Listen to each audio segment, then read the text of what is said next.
এটা হচ্ছে বিদ্যাধরী নদী, ঠিক আছে? এইটা বিদ্যাধরী নদী। আর এই নদীর শেষ প্রান্তে ওদিকে কিন্তু যেটা দেখা যাচ্ছে ওদিকটা হচ্ছে টাইগার জঙ্গল। কিন্তু টাইগার জঙ্গল এখান থেকে এখনও পর্যন্ত অনেক বাকি। তারপরে কিন্তু দোবাকি, আঠেরোবাকি, ঠিক আছে, এই সমস্ত জঙ্গলগুলো কিন্তু ওখানে আছে, যেখানে প্রকৃতপক্ষে শুধুমাত্র বাঘ, হরিণ এই সমস্তগুলো থাকে।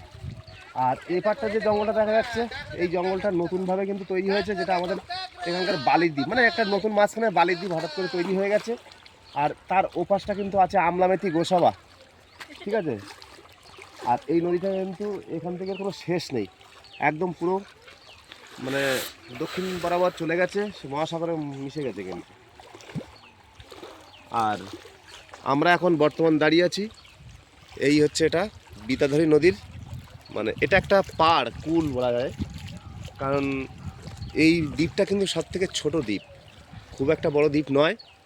কারণ ওপাশে মানে এটা হচ্ছে পূর্ব দিকে বিদ্যাধরী নদী আর পশ্চিম দিকে কিন্তু মাতলা নদী, যেটা ক্যানিংয়ের ওপার দিয়ে হয়ে আমরা আসছি।